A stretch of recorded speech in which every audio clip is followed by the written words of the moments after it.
Gente, nós estávamos aqui trabalhando com o conceito do casamento, porque para lidar com essa ferida social, a questão da bastardia, a gente precisa de falar sobre o casamento. Então nós estamos falando das 4 bênçãos que definem o casamento. A bênção dos pais, a bênção sacerdotal, a bênção judicial e a 4ª bênção, obviamente, é a bênção sexual, que é a união dos corpos. E o sexo é um presente de Deus para as pessoas casadas. O único limite que Deus estabeleceu para a intimidade sexual, o único limite, foi o casamento. Não é isso? Esse é o limite que Deus estabeleceu para o sexo. Agora, sexo, gente, é algo muito mais sério e muito mais espiritual do que a gente possa imaginar, não é? E eu quero trabalhar um pouco aqui com esse conceito com você, não é? Entendermos as consequências espirituais de um relacionamento sexual. A gente entender as consequências disso, os desdobramentos disso, não é? Veja bem, deixa eu construir uma base para a gente entrar mais efetivamente nesse assunto. Todos nós sabemos que Deus é um Deus de alianças, não é verdade? Aliança é uma coisa muito séria na Bíblia. Se você estuda na Bíblia as consequências de você violar uma aliança, gente, são extremamente sérias, não é? Por que até hoje judeus e árabes estão se degladiando, ameaçando literalmente a paz mundial? Onde que isso começou? Quando Abraão violou uma aliança com a sua esposa. Os desdobramentos estão até hoje aí, agora numa perspectiva macro-social. Quando você olha lá, quando Saul quebrou a aliança que Josué tinha feito com os gibeonitas, assassinou os gibeonitas, foram 3 anos de fome em Jerusalém. Uma esterilidade profunda. Enquanto Davi não fez um concerto com os gibeonitas, redimindo os crimes de Saul, a terra não voltou a ser favorável. A maldição não foi tirada da terra. Aliança é algo muito sério. Então Deus é um Deus de alianças, e tudo aquilo que Deus fez e continua fazendo na face dessa terra, sempre é através de pessoas com quem Ele estabeleceu uma aliança. Por que Deus te usa? Por que Deus me usa? Porque nós temos uma aliança com Ele no sangue do Cordeiro. Nós temos uma aliança com Deus. Então, veja bem, uma aliança tem o poder de congregar, de proteger, de abençoar as pessoas em todas as condições da existência. Tudo que é gerado, gente, num contexto de aliança, de lealdade, de fidelidade, compromisso, respeito, confiança, que são, não é, valores da aliança, tudo que é gerado na aliança vai prosperar. Agora, em contrapartida, tudo que é resultado da destruição, do aniquilamento de uma aliança, gente, está desprotegido, está exposto, está vulnerável aos piores infortúnios possíveis. Você pode perceber, tudo que é resultado da quebra de uma aliança realmente vai trazer prejuízos seríssimos. Na verdade, o conceito, inclusive o conceito de bênção e maldição, está intimamente ligado com aliança. Não é? Então, Deus é um Deus de alianças. Quando a gente pensa também no princípio da aliança, tem um elemento que é muito importante. E esse elemento, vamos dizer, é o sangue.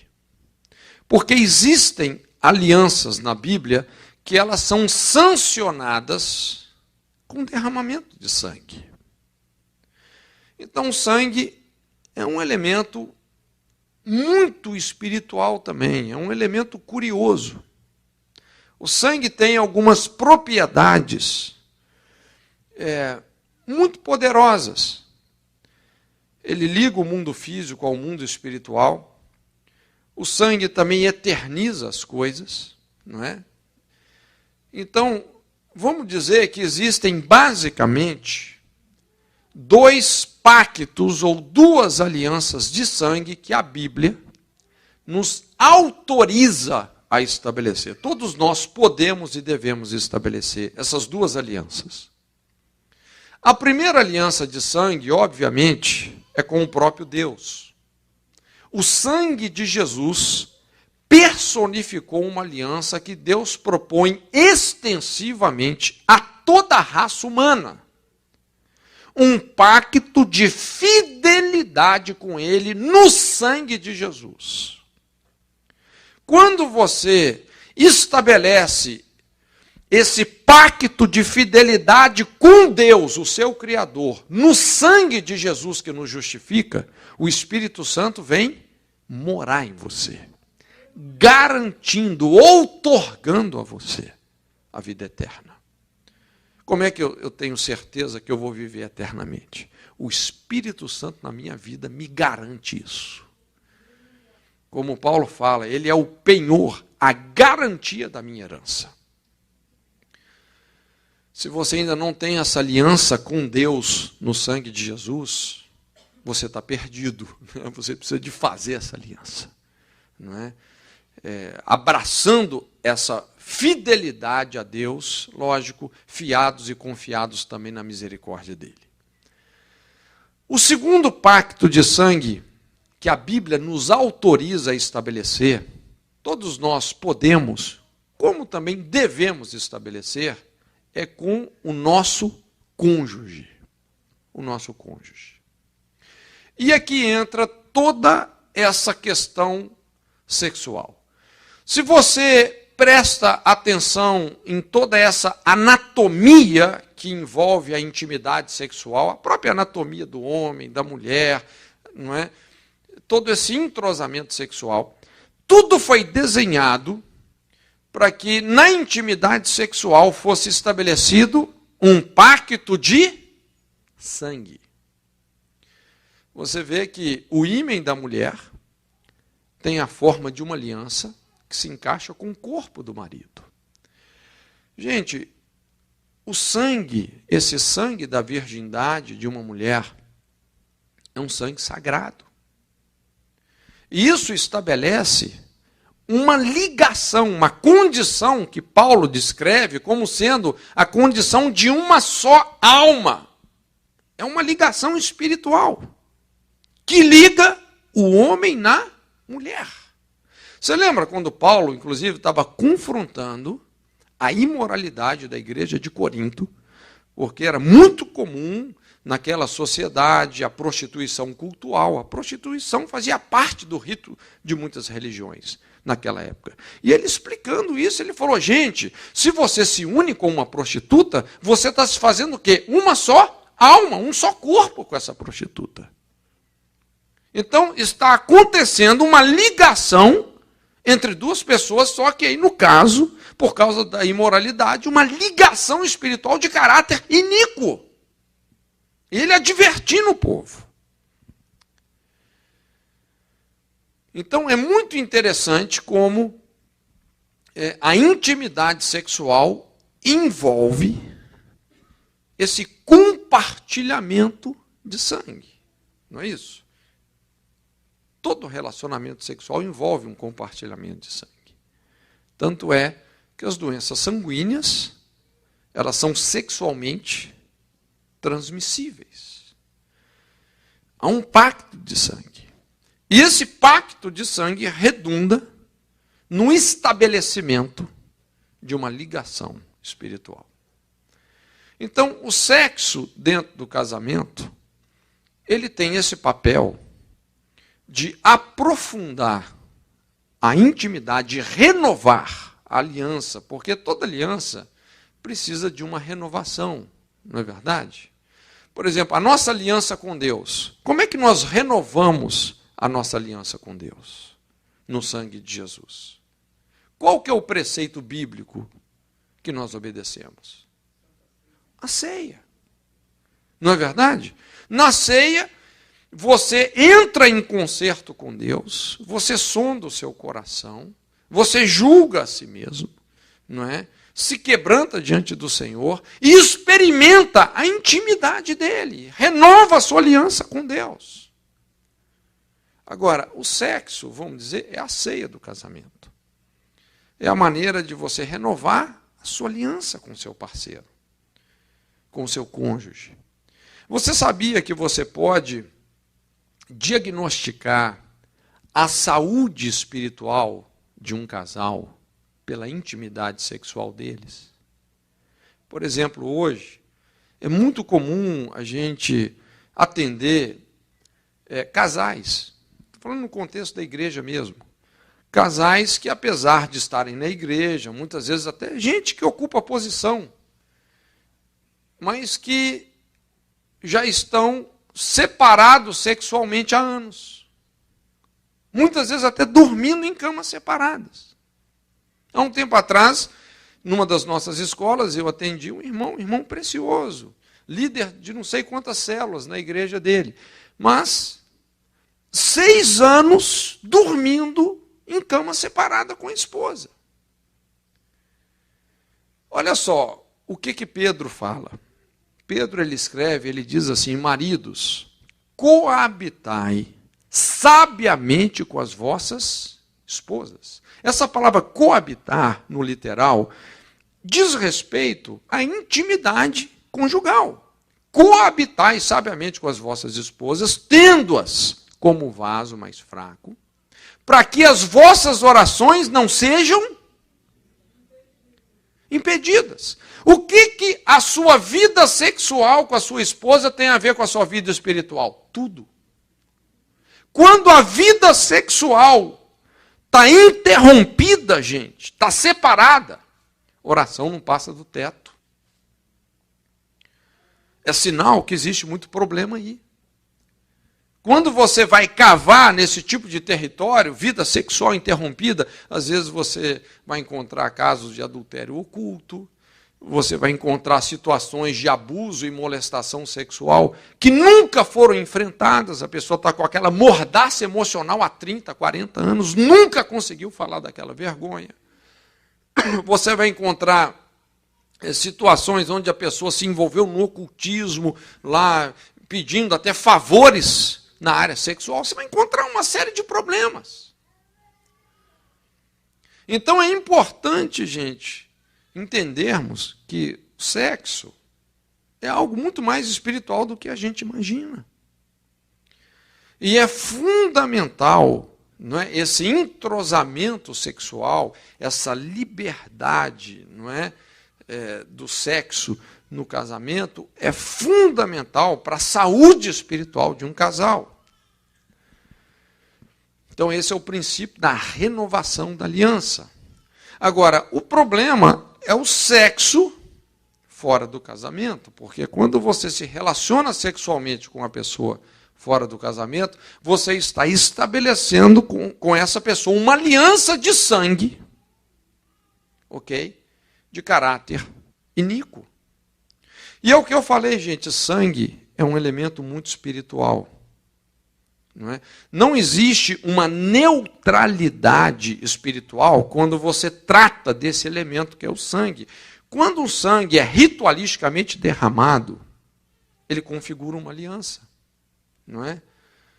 Então, talvez, vamos dizer assim, um dos princípios mais elevados do reino de Deus é o princípio do sacrifício, porque é onde se baseia a nossa própria redenção, salvação. O sangue não é um elemento neutro. Todo sangue está associado a um altar, seja ele divino ou demoníaco. Todo altar está ligado a um sacerdócio, seja ele divino ou demoníaco. Todo sacerdócio está ligado a um trono, e todo trono está ligado a um principado, a um lugar de poder, de autoridade. Então, sangue, o derramamento de sangue, gente, vai estabelecer ou renovar uma aliança, ou de caráter divino, ou de caráter demoníaco. Por que Satanás explora tanto as transgressões que envolvem derramamento de sangue, principalmente a imoralidade? Porque estabelece um pacto de sangue. Não é verdade? A pessoa fica ligada ali.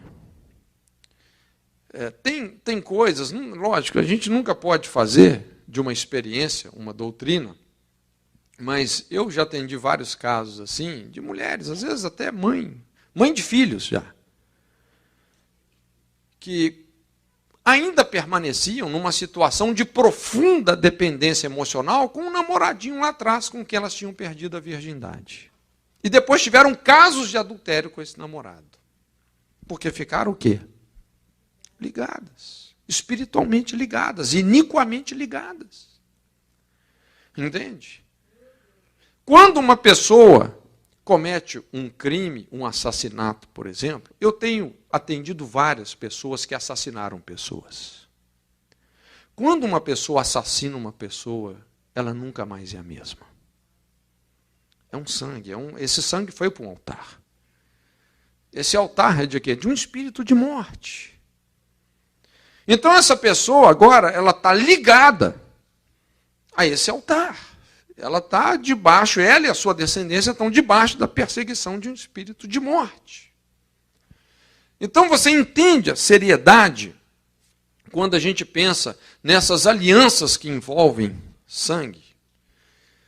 Então hoje, quando a gente fala sobre a questão sexual, isso é um negócio meio banalizado, não é verdade? Hoje, assim, aquele tipo de sofisma, ninguém é de ninguém, todo mundo faz sexo com todo mundo, ninguém está nem aí para nada.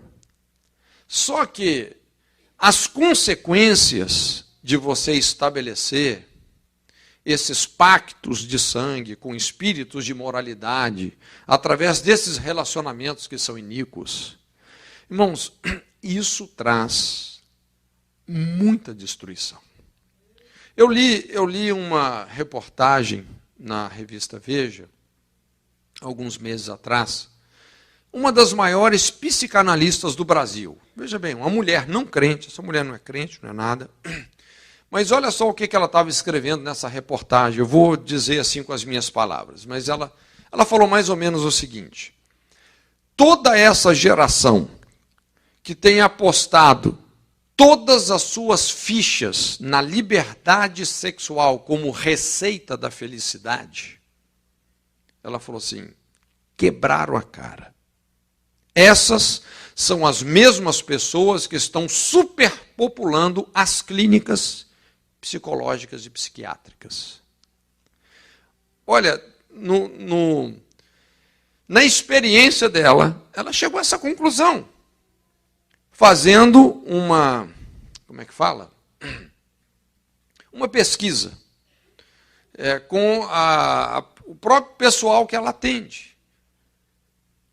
Quase 100% das pessoas que estavam com problemas depressivos, perturbações emocionais, temperamentais, são as pessoas que estão na perversão sexual.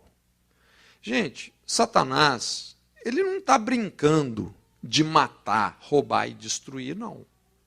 Ele não está brincando de inferno, não. Ele realmente vem para arrebentar. E é impressionante, nos dias de hoje, como tem tanta gente perturbada. E essas perturbações são proporcionais aos envolvimentos com perversão sexual. Por incrível que pareça. E esse está se tornando, então, um dos campos mais explorados por Satanás. Então é muito importante a gente entender que o sexo é algo espiritual. Dentro do casamento, gente, ele é uma bênção. Entende? É um presente de Deus. É para você realmente desfrutar com liberdade.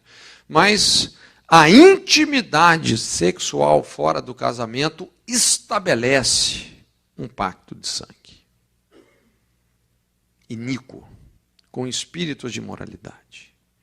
Quem vai usar esse sangue, não é? Isso vai ligar você com um mundo espiritual regido por demônios. Isso vai estabelecer uma série de perseguições na sua vida pessoal, sexual, conjugal, familiar. Isso vai trazer uma série de tragédias. Agora, por que eu estou dizendo tudo isso? Para a gente chegar na história da concepção de uma criança, que é a gênesis de todos nós. Quando você trabalha no aconselhamento, um dos campos de mapeamento mais importante é a história da concepção. É onde tudo começou, é a nossa gênese. E é muito importante a gente avaliar isso.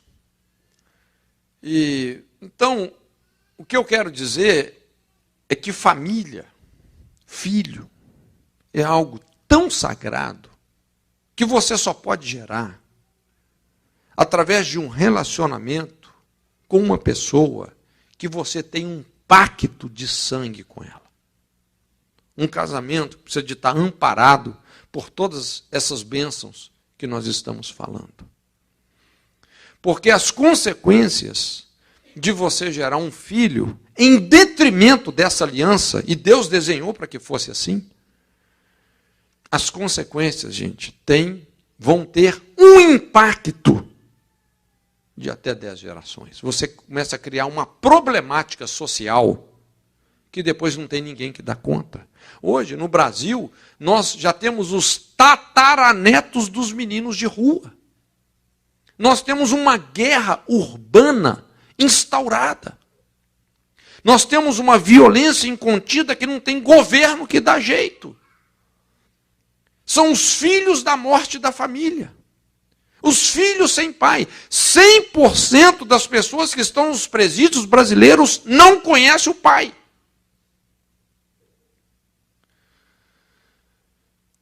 É o que nós falamos, é o gueto, é o povo segregado, é o povo marginalizado.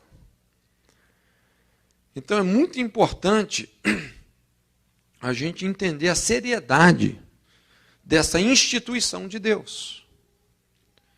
Discernir a história da nossa concepção. Tem 4 situações que vão estabelecer, então, a condição de um filho ilegítimo. A fornicação, o adultério, o incesto, a prostituição, aliás, 5, e o estupro. Nessas 5 condições, quando você gera uma criança, seja na fornicação, que é o sexo antes do casamento, seja no adultério, que é com uma pessoa que já é casada com outra, seja na prostituição, quer dizer, você agora está mercadejando o sexo, envolvendo não só a sua vida sexual, mas sua vida financeira. Ou o estupro, que além de corromper a sua vida sexual, você está associando isso com violência. Ou o incesto.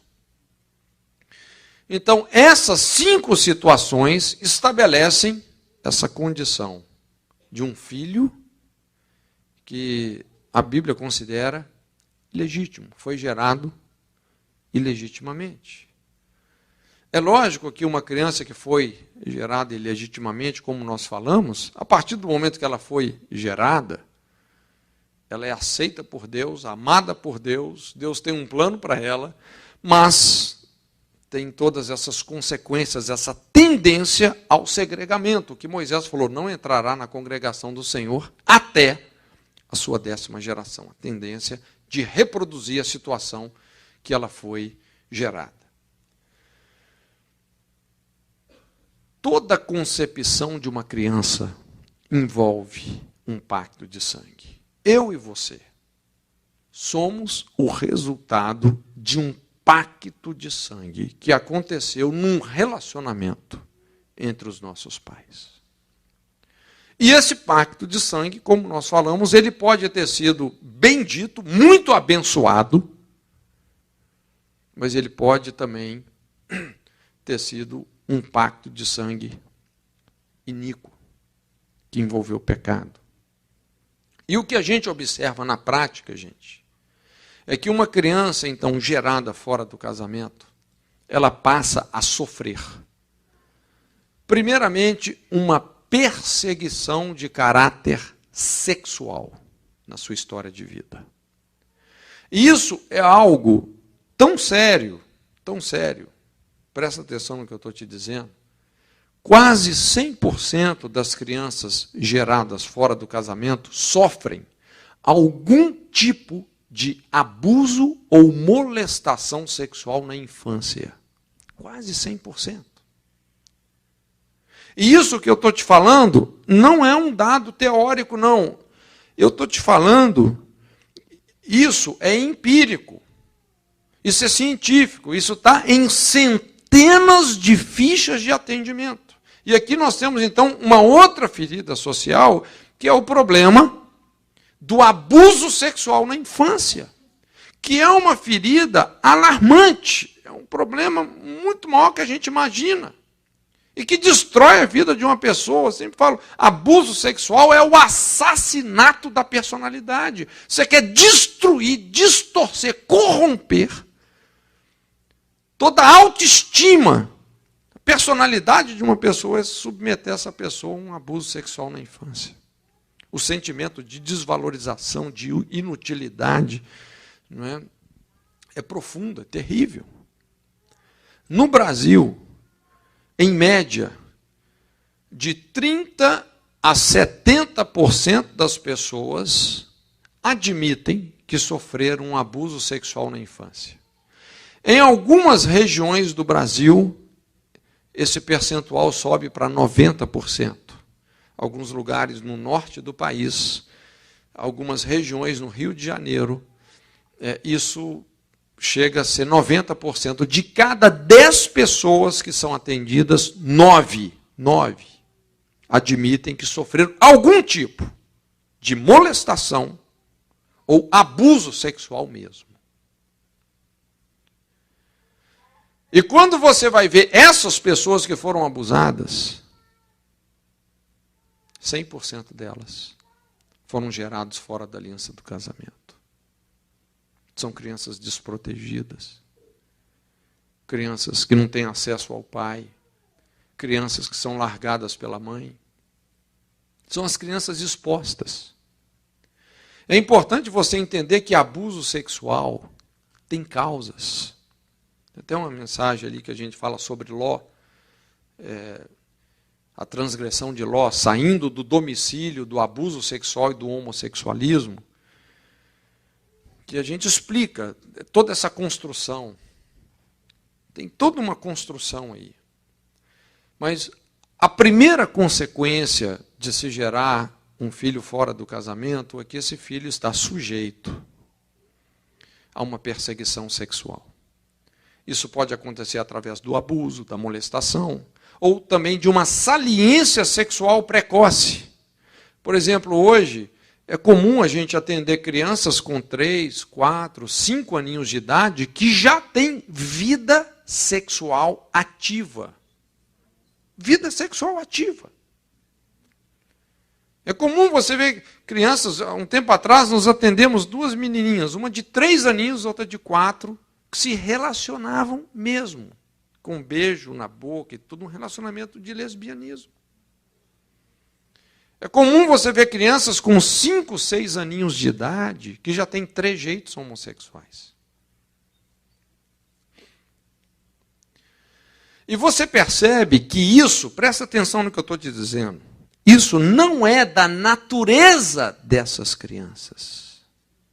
Uma criança com 3 aninhos de idade, por exemplo, que se masturba compulsivamente, isso não é da natureza dessa criança.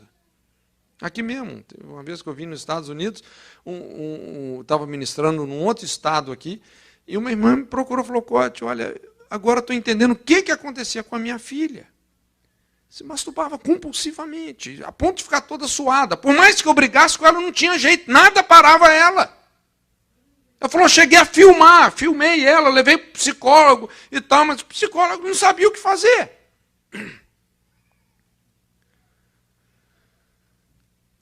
Irmãos, você percebe que tem uma infiltração muito maligna na vida dessas crianças. Isso não é carne nem sangue, não. Eu não estou dizendo que essas crianças têm um problema emocional. Não me interprete mal. Estou dizendo que elas têm uma perseguição espiritual mesmo. Mesmo. Entende? E isso tem acontecido principalmente com pessoas que são da igreja também. Com filhos de crentes. Mas é lógico, tem toda uma história por trás de tudo isso. Então é um negócio muito mais sério do que a gente imagina. Toda essa ideologia, inclusive, essa ideologia homossexual hoje já tem gente que prega abertamente. Não é que o homossexualismo é uma nova raça de pessoas. Você já deve ter ouvido sobre isso. Assim como tem o branco, o negro, o índio, tem também o homossexual. Uma nova raça. Mas, por um lado, faz sentido essa conclusão. Sabe por quê? Porque quando uma pessoa é gerada assim fora do casamento e ela já começa a sofrer uma perseguição sexual ou até homossexual, desde que ela se entende como gente, ela só tem desejo sexual por pessoas do mesmo sexo. Mas isso não é da natureza dela. Existe uma natureza homossexual, gente? Não. O que a Bíblia fala? Criou, pois, Deus o homem, a sua imagem e semelhança, macho e fêmea os criou. É macho, fêmea. Não existe uma natureza homossexual. Mas existe uma perseguição. Uma perseguição existe. E essa perseguição pode ser eliminada. Pode ser eliminada. Mas para muita gente que experimenta isso desde cedo, eu não sei até se vocês leram também uma reportagem na Veja sobre o Clodovil, logo depois que ele morreu. Não sei se alguém aqui leu.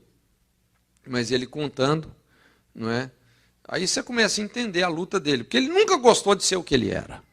Não é? Quem acompanhou um pouco a vida assim, do Clodovil, ele nunca gostou de ser o que ele era. E ele dizendo ali, abertamente, ele falou, olha, a primeira experiência, vamos dizer, com o mundo do sexo que ele teve, foi quando ele assistiu uma relação sexual entre o pai e o tio. O irmão da mãe. O pai e o tio se relacionando homossexualmente. Foi a primeira experiência dele com sexo. Ele foi abusado com essa experiência. O pai dele era um homossexual. Então, ele sofreu o quê? Esses mesmos espíritos que estavam explorando essa imoralidade dos pais, simplesmente se colocou no encalço dele. Ele acabou endossando isso, infelizmente. Então essas coisas, gente, não são apenas coisas da psicologia humana ou das emoções humanas, mas tem toda uma realidade espiritual por detrás disso que nós temos que discernir. Né? Mas deixa eu colocar a coisa também sobre uma outra forma, porque não vem só uma perseguição sexual quando você gera um filho fora do casamento. A perseguição não é só sexual. É por isso que, quando uma criança é gerada fora do casamento, precocemente ela reproduz a situação dela. Nasceu fora do casamento, com 13 anos já é pai ou mãe. Outro dia eu estava no postinho de saúde lá perto de casa, aí chegou uma menina, ela não tinha mais do que 16 anos. Um filho no braço, outro na barriga, e a enfermeira dando uma bronca nela, porque já era o terceiro. Aí vai ver a história da mãe, é a mesma dela. Vai ver a história da avó, é a mesma dela. Gente, até o cego de Jericó enxerga que tem uma perseguição sexual aí. Tem uma perseguição. Eu não estou dizendo que a perseguição é uma obrigação. Entende? Mas não é só uma perseguição sexual, vem também uma perseguição emocional. Olha só. Vamos simular uma situação. Imagina uma mulher não casada e essa mulher descobre que está grávida. Isso vai ser uma boa ou uma má notícia para essa mulher? No fundo, lá no fundo, é uma má notícia. Nenhuma mulher quer criar um filho sem o apoio de um marido amoroso, responsável. Normalmente, como é que ela vai compartilhar isso com o pai da criança? Fulano, temos um problema. Estou grávida. Temos um problema. O filho está sendo rotulado como? O problema. O filho veio para atrapalhar, é o problema. Vamos tirar o problema. Às vezes o pai fala. Veja bem, olha só, rejeição. Não é? Essa criança foi gerada na responsabilidade? Não, foi gerada na luxúria, na imoralidade. Quando um pai e uma mãe verbaliza a intenção de assassinar um filho, gente, isso invoca sobre esse filho um espírito de morte.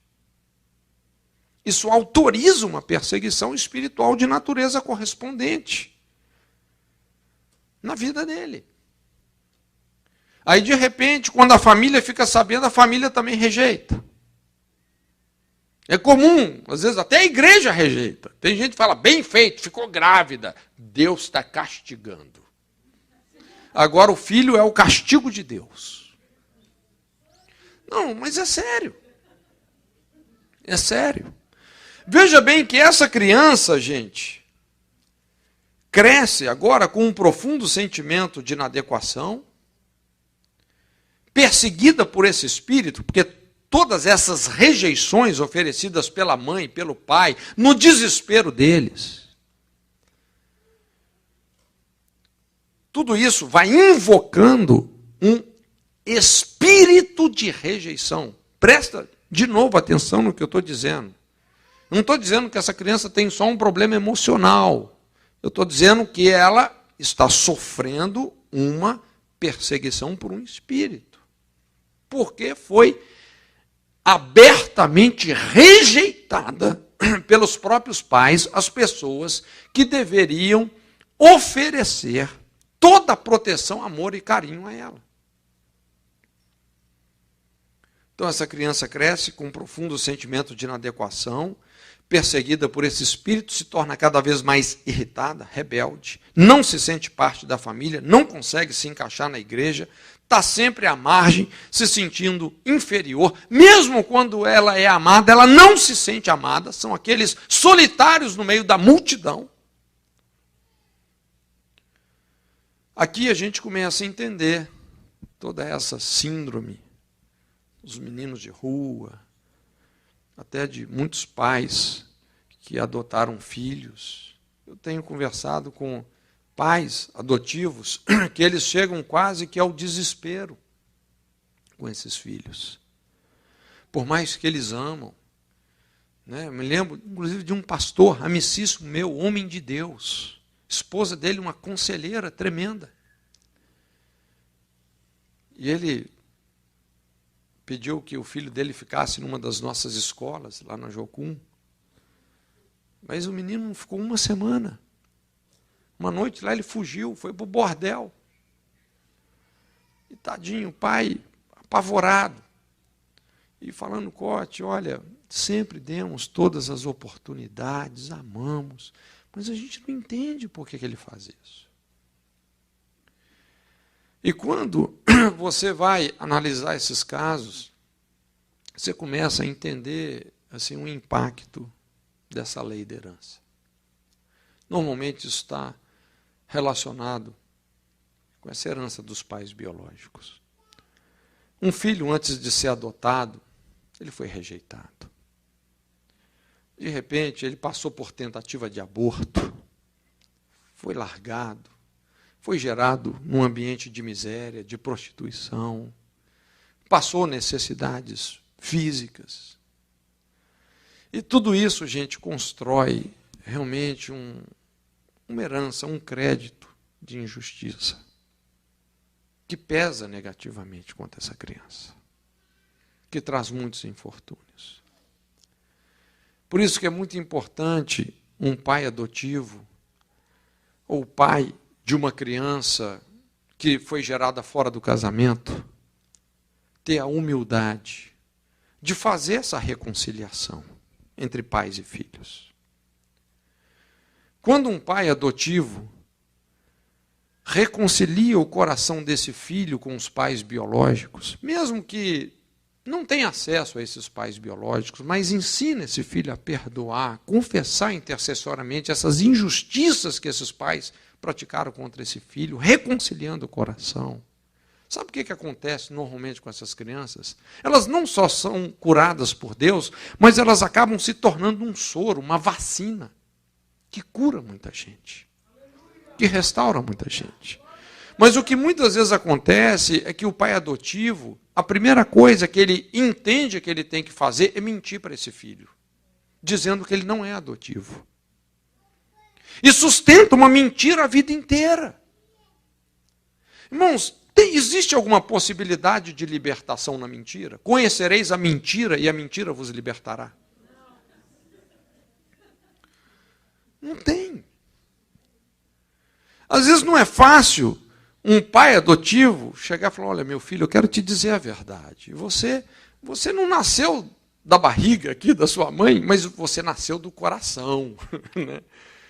E contar a história para esse filho, e ensinar esse filho a perdoar os seus pais. Gente, isso é poderoso. Isso é poderoso.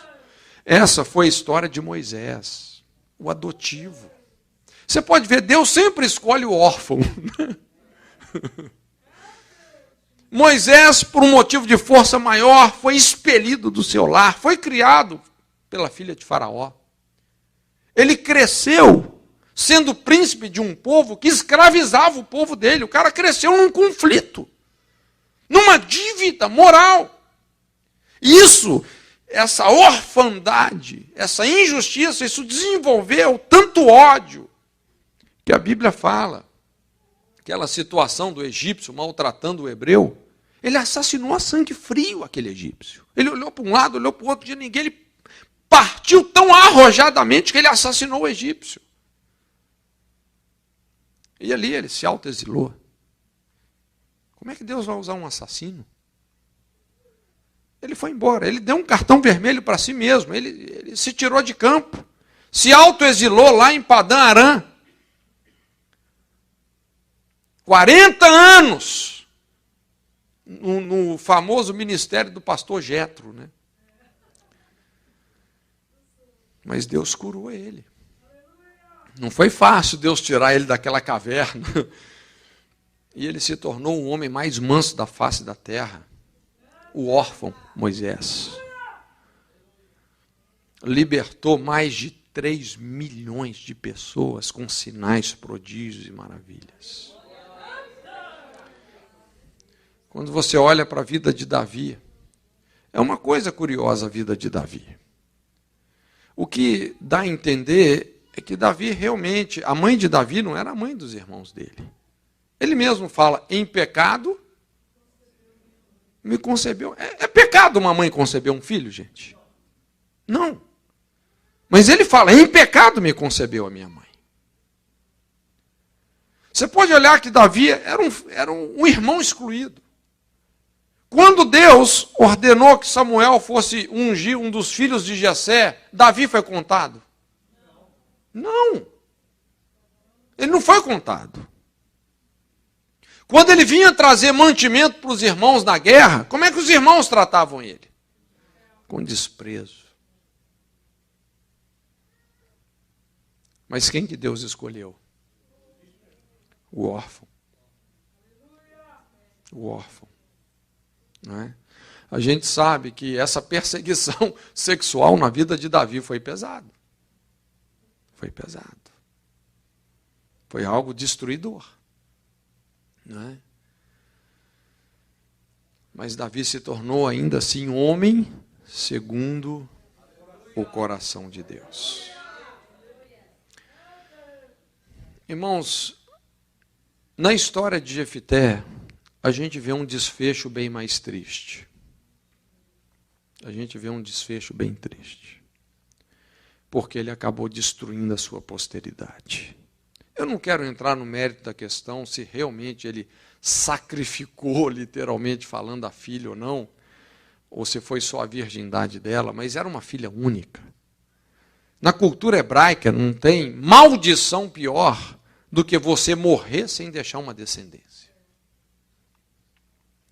E depois de 7 anos, a Bíblia fala que Jefté morreu. Um homem que tinha um potencial tremendo, um guerreiro. Um homem que tinha tudo para dar certo. Um grande líder. Um homem ungido por Deus. Mas que deu errado. Foi vítima do próprio ministério. Destruído pela própria unção, pela própria capacitação que ele tinha de Deus. Porque não soube redimir os relacionamentos familiares. Pais se convertendo aos filhos. Filhos se convertendo aos pais. É isso que tira as perseguições, as maldições da terra. É isso que limpa os céus para os nossos filhos e para os filhos dos nossos filhos.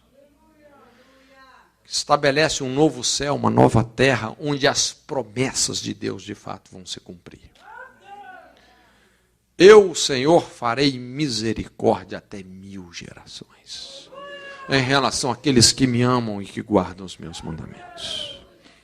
Mas os pecados não redimidos, os nossos pecados não redimidos, vão visitar os nossos filhos. É o que Davi viu. Gente, não tem castigo pior do que esse. O que Davi fez às escondidas, o filho dele fez à luz do dia. E infelizmente isso é trágico. Isso é trágico. Mas irmãos, nós podemos fechar essa brecha. Né? Podemos fechar essa brecha das gerações. Lidar com essas feridas. Amém? Curva a sua cabeça então agora um pouco, em nome de Jesus. Eu quero ter um momento aqui que vai ser muito especial. Nós vamos fazer um ato de justiça nessa noite. É importante você entender que a igreja é um hospital, gente. A igreja é um lugar para nós sermos tratados, curados. Ninguém aqui é melhor do que ninguém. Quando a gente fala aqui de filhos adotivos, todos nós somos, não é? Como é que nós somos salvos? Por adoção. Todos nós somos filhos adotivos.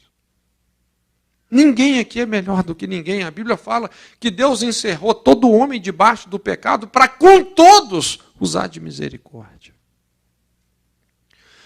Mas a cruz de Cristo nos fornece princípios e verdades que podem nos restaurar, gente. E nós temos que interagir com esses princípios. Eu gostaria então que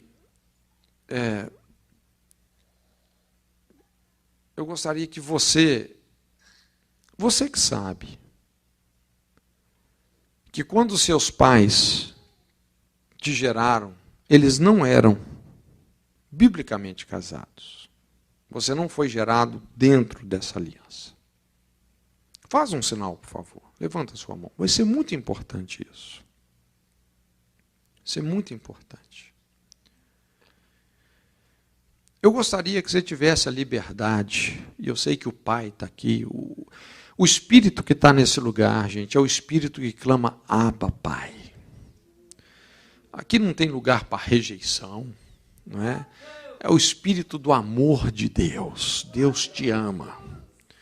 Então, eu gostaria que você pudesse vir aqui na frente. Vem aqui na frente um pouquinho. Todos vocês que foram gerados fora da aliança do casamento. Isso vai ser um diferencial na sua vida, na sua família. Eu quero pedir que, por favor, vocês fiquem aqui à minha direita, tá? Eu gostaria também de chamar, talvez você não foi gerado, mas você gerou um filho, uma filha, sem ser casado. Se você gerou, vem também. Eu quero pedir, por gentileza, que você fique aqui à minha esquerda. Tá? Vocês que geraram filhos sem ser casados. Vai ter muito isso. Pode ficar aqui. Na responsabilidade de pai. Tá bom?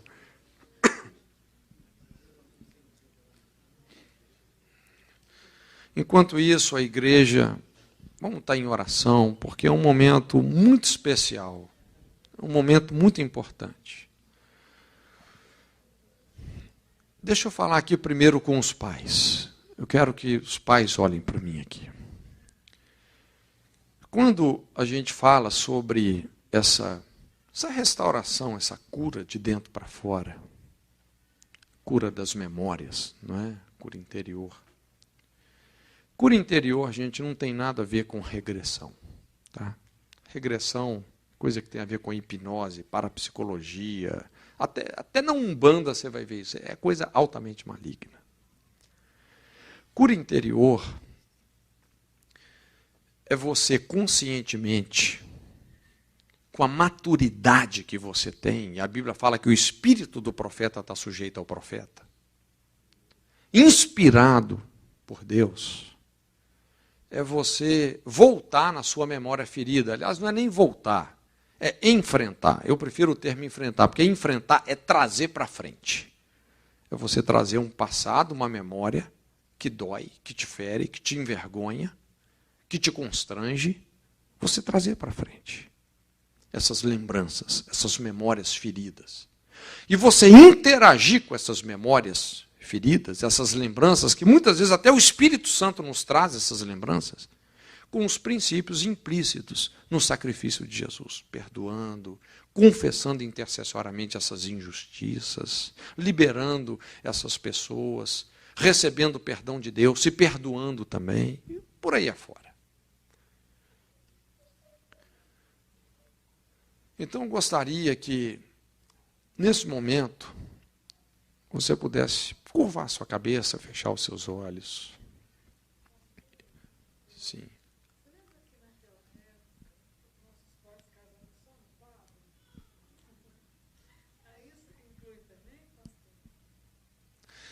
Não, se houve um casamento... Tá. Sim. Depois a gente pode conversar especificamente para ver, mas eu acho que eles eram casados. Não, se eles eram casados, então eu entendo que sim, eram casados. Era uma satisfação para a sociedade, né? Era uma coisa formalizada, né? Então curva a sua cabeça. Eu sei que Deus tem te dado uma medida de maturidade, não é? Ele está com você. Eu gostaria então que agora você pudesse se lembrar, fazer esse exercício de memória, se lembrar daquele momento que você recebeu a notícia que você seria pai, ou que você seria mãe dessa criança.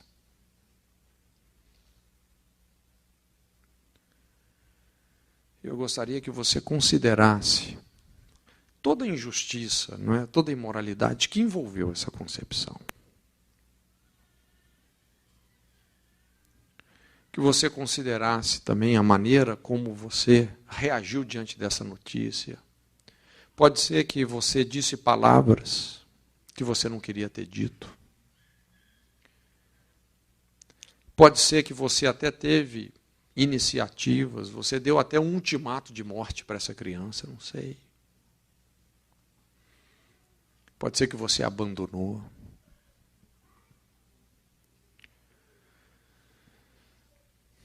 Mas considera tudo que envolveu a concepção, a gestação, a criação desse filho, tudo aquilo que você fez e que realmente feriu o coração de Deus e o propósito dele para essa criança.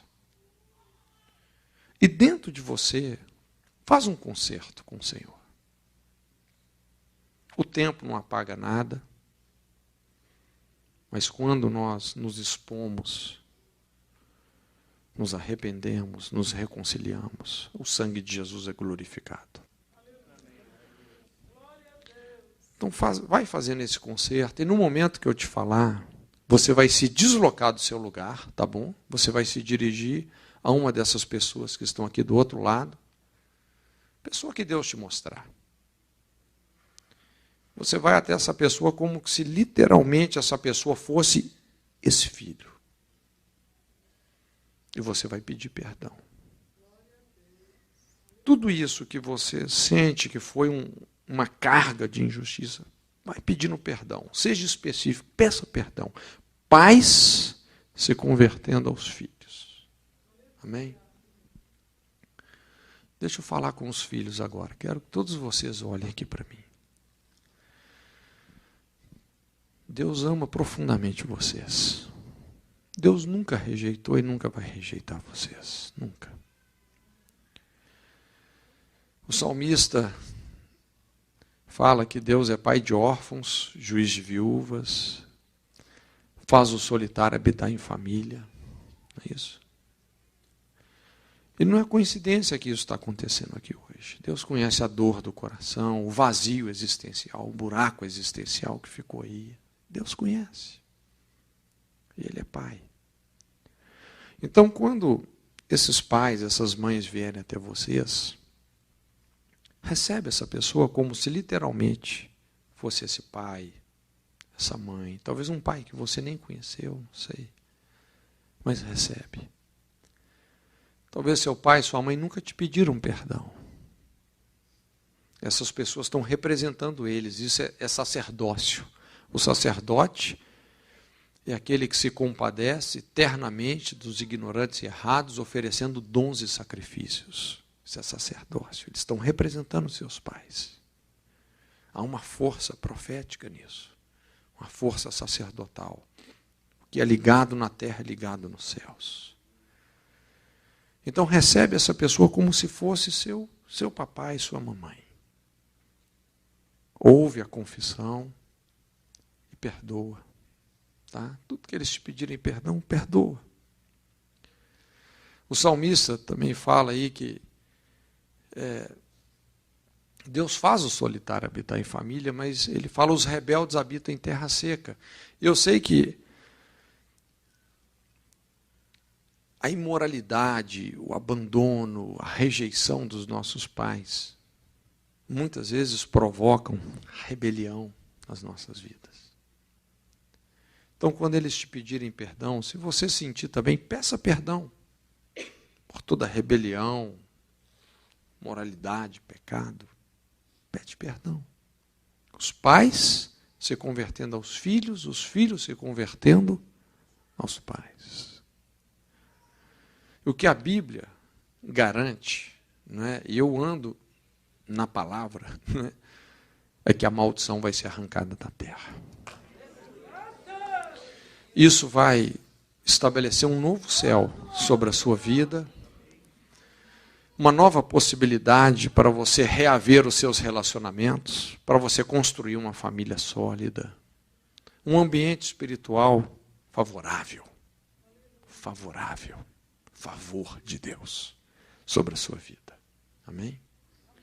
Então eu gostaria que agora vocês como pais tomassem essa iniciativa, você pode se deslocar, vai até uma dessas pessoas, abraça, pede perdão, tá? Como se você estivesse pedindo perdão para o seu próprio filho. Nós vamos ligar esse altar na terra para que seja ligado nos céus. É importante que todo mundo seja ministrado, né?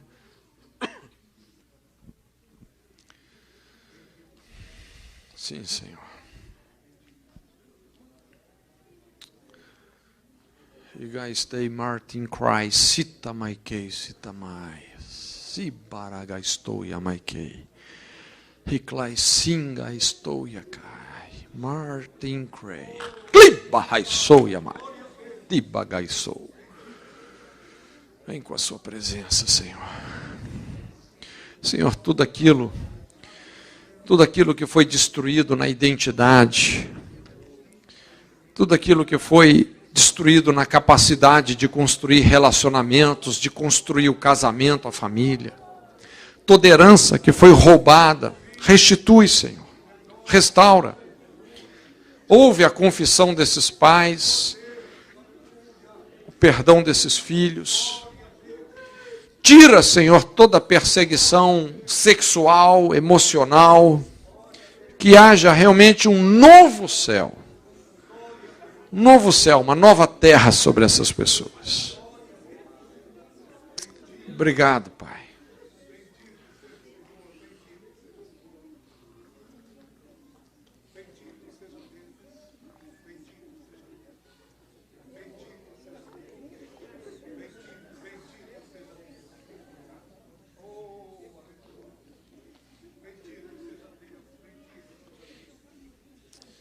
Aleluia.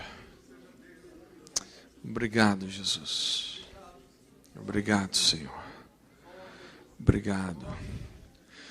Pai, recebemos todas essas pessoas aqui como filhos benditos, legítimos. E invocamos sobre esse altar o Espírito que clama Abba, Pai, Papaizinho.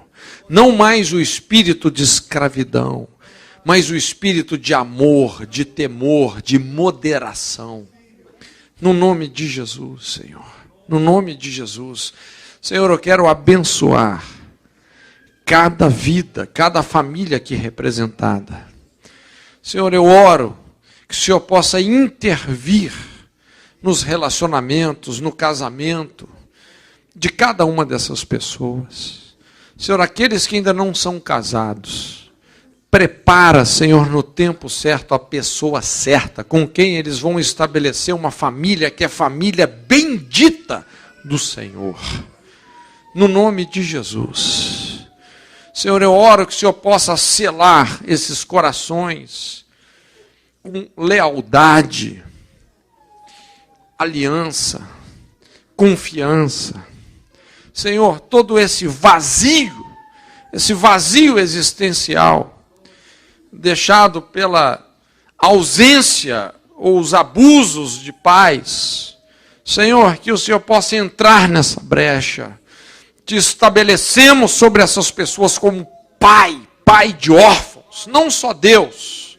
Eles não são só servos, eles são filhos. Senhor, que eles possam proceder como filhos, como herdeiros. Senhor, e libera essa capacidade de entrar na congregação do Senhor, de estabelecer famílias abençoadas, de se encaixar na igreja, de se encaixar ministerialmente, destranca os dons, a vocação, o chamado, tudo aquilo que precisa de ser liberado, libera na vida dessas pessoas. Obrigado, Pai. Obrigado. No nome de Jesus. Amém. Queridos, obrigado pela sua coragem. Isso é coragem. Graças a Deus. Graças a Deus. O sacrifício de Jesus foi glorificado na sua vida. Que o Cordeiro de Deus possa ver o fruto do seu penoso trabalho e ficar satisfeito. No nome de Jesus. Amém.